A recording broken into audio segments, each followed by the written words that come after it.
y'all, welcome back to my channel. If you don't know me, my name is Katie and I make stuff vegan. Okay, so boom.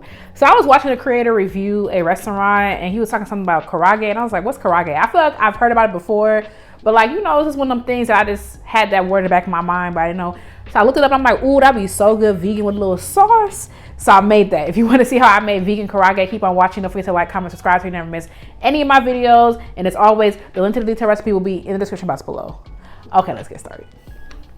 Okay, so this recipe is very simple to do. I feel like it's very approachable. So I'm gonna start by making a marinade. So typically KARAAGE is like a Japanese fried chicken. We're not using chicken, of course, but we want to like marinate it because after you marinate it, the seasonings are very non-existent actually. Okay, so I'm starting out with some ginger and some garlic. Typically this is like just sprinkled about, but I don't know, something just told me to blend this together. I'm happy I did. I feel like it just added like a little je ne sais quoi, you know what I'm saying? So I have garlic, ginger, soy sauce, and I'm using low sodium soy sauce because like regular soy sauce be a little bit much for me, but something to consider if you like regular soy sauce. A little bit of sesame oil, which is not typical, but like I go to Moando. All right, and some rice vinegar just to cut some of the saltiness. And I feel like some agave would have ate in this. Next time I do it, I'm gonna do that because I feel like a little bit of agave nectar would have set it off.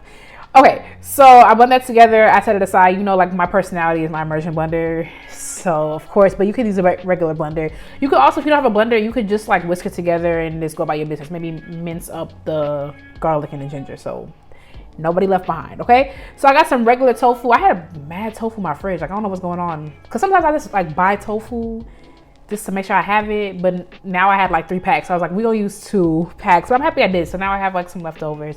I just ripped them. And the tofu, this texture of tofu was so good. Like, shout out to Trader Joe's. Because normally like firm tofu be a little bit too soft. And if you see me work with tofu in the past, I think like my bang bang tofu video, and anytime I'm frying tofu, I like to freeze it, defrost it, freeze it. You can still do that with this, but like, it's not really necessary. Like this is a backup. I was supposed to make this next week, but my first video failed. It didn't fail, it wasn't my fault. Anyway, so I didn't have time to freeze, defrost, freeze, but you see it worked without doing that? Okay, I'm gonna make a little dipping sauce while my tofu marinates. I only marinated mine for like an hour, but you know what I ate? If I did like overnight, you know, because it's literally tofu. Like people be like, I don't like tofu, I don't like tofu. Girl, it's your fault if you don't like tofu. But I'm making a little dipping sauce with ginger, garlic, mayo, sesame oil, and some sriracha. Now this was fire.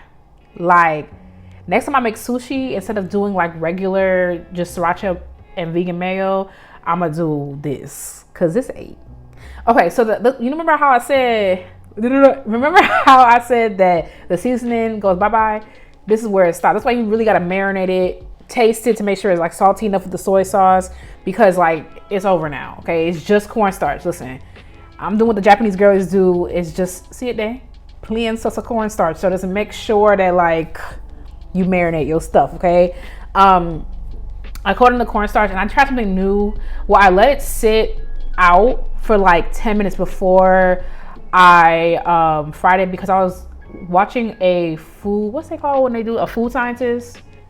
That might be a little extreme, but maybe they were food scientists talk about how like if you're gonna fry something and you let it sit for a while, it makes sure that the coating doesn't like separate from what you're frying. And like that's why they got a degree in food science. I was like, not you being right. Like that's my new little technique. I started with some lemon and I love lemon juice on fried stuff. So I was like squeezing my lemon, y'all. It was so good. It's something a little bit light, you know what I'm saying? Well, it's not light. It's not light, but you know what I mean? Like it was really good, very simple. If you want to bake it, I feel like that would work. Just brush it with some oil, maybe like a little avocado oil moment, maybe hit it with a little spray. But let me know what you think. Let me know how I did if you're Japanese, but don't do too much. Thanks so much for watching. Don't forget to like, comment, subscribe so you never miss any of my videos. While you're here, check out my other videos because there's no videos. Thank you again, and I will catch you in the next one. Bye, y'all.